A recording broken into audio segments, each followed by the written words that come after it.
Hello and welcome back to By the Book. This is the podcast for women in the second season of life, navigating reinvention, calling, faith, business, and the sacred transitions of midlife. I'm your host, Johanne Hewlett. I'm a Christian author and mentor, and here we build slowly, wisely, and biblically so that what you're creating is not just productive, but also aligned. In the last episode, we talked about creating from presence rather than pressure, about hearing God's voice above all the noise of algorithms and expectations and performance.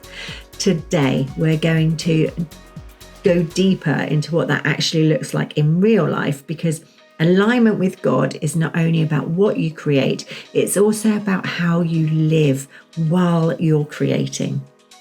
This episode is titled Rebuilding Your Life While Building a Business.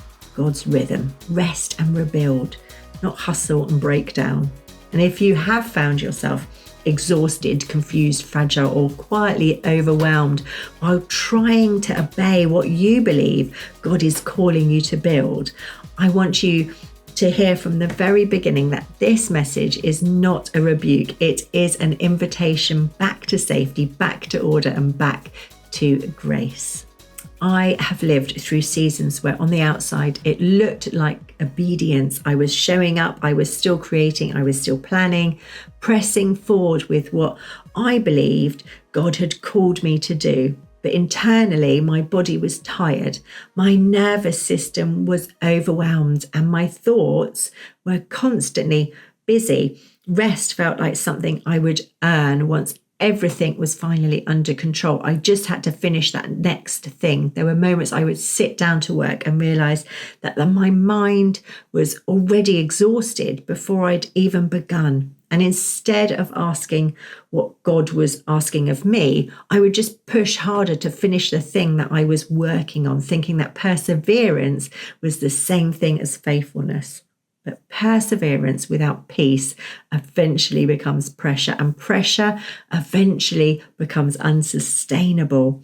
It was only when I began to slow down enough to listen honestly that I recognized the difference between God's leading and my own fear of falling behind. What I thought was diligence was sometimes anxiety dressed up as obedience. And what I thought was discipline was sometimes just an inability to stop striving. And gently, patiently, God began to teach me something different. The culture around us, it teaches a very particular rhythm, even in Christian spaces. Work harder, push through, keep going, stay consistent, don't lose momentum. If you slow down, you will miss your window. If you rest, you'll fall behind. Or if you pause, you will lose relevance.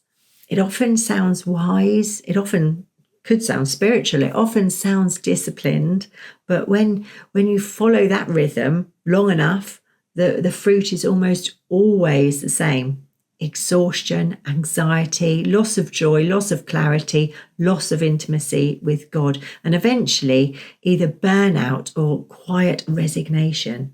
Many women in midlife are carrying the added weight of complex lives. They are caring perhaps for children, they're navigating marriages, supporting aging parents. Many are healing from trauma, many are managing health challenges or processing grief, perhaps holding responsibilities that are emotionally demanding. And that's long before they ever open a laptop to build anything. Trying to layer a hustle culture rhythm on top of all of that reality is not only unrealistic, it's spiritually misaligned. God is not asking his daughters to sacrifice their health, peace, marriage, motherhood, or their wholeness in order to prove their obedience. When you look at scripture, you begin to see a very different pattern emerge. God builds into the fabric of creation a rhythm of work and rest. He establishes Sabbath not as a suggestion, but as a principle.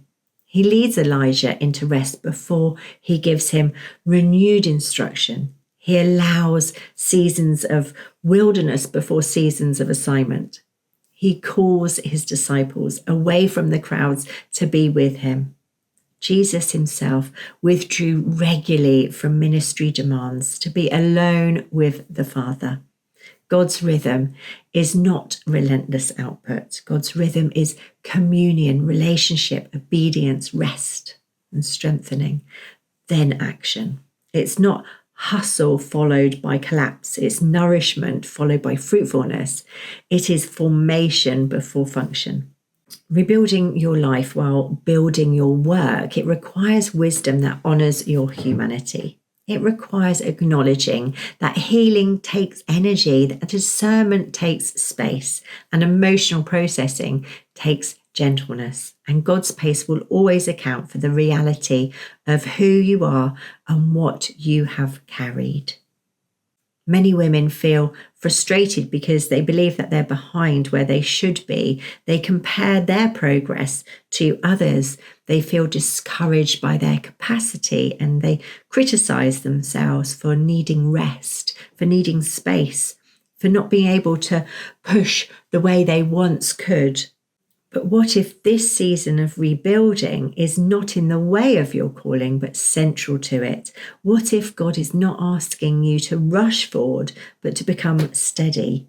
What if the inner work you are doing right now is preparing you for the weight of what you will carry later?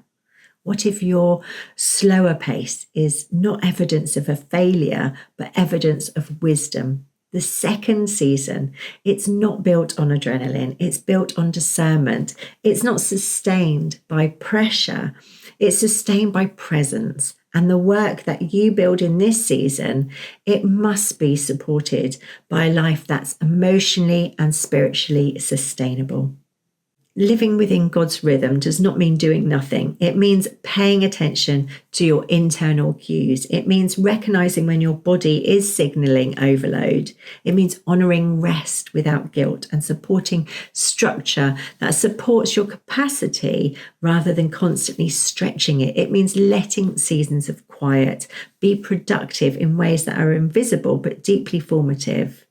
It also means trusting that God is not limited by your slower pace. He's not frustrated by your need for healing. He's not anxious about your timeline. He's not urging you to perform your way into fruitfulness. He's inviting you to remain with him long enough that what you build emerges from wholeness rather than survival.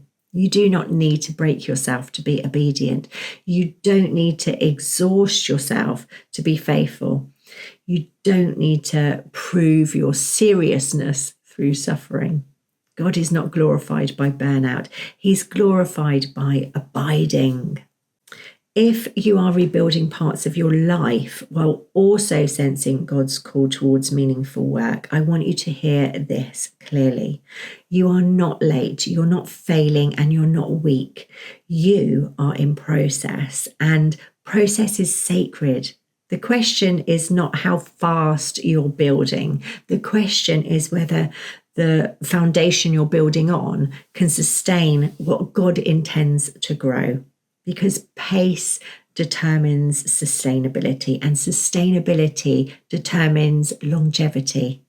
In the next episode, we will explore the mindset shift that's required in midlife, why wisdom is actually your greatest advantage, and why this season is one not of decline, but of depth.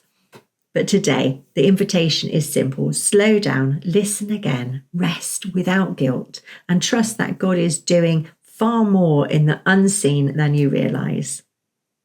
Let us take a moment to pray together. Lord, teach us your rhythm. Where we've been striving, grant us rest. Where we've been anxious, grant us peace. Lord, where we've been pushing ourselves beyond what is healthy, teach us to trust your timing. Rebuild us gently and strengthen us steadily, so that what we build with you may endure. Amen. Here's a verse for you to hold this week. In repentance and rest is your salvation. In quietness and trust is your strength. Isaiah 30, verse 15. If this episode has resonated with you, if you're in a season of rebuilding, discerning, slowing, or realigning, I want you to know that you don't have to navigate this alone. My work extends beyond this podcast into mentoring, courses, and resources, all designed specifically for women in their second season. Women who want depth rather than noise, and clarity rather than confusion, faith that holds up under real life. You can explore more at johewlettauthor.com, where you can also purchase my book, Buy the Book. If this episode's been helpful, I'd encourage you to share it with another woman who may be quietly carrying the same exhaustion, the same uncertainty, or the same desire to return to a gentler, more grounded way of building. Thank you for spending this time with me today. Thank you for choosing depth in a shallow world. And thank you for choosing wisdom over pressure. And thank you for honouring the sacred work that God is doing in the second season of your life. Until next time, walk slowly, rest deeply, and keep building by the book.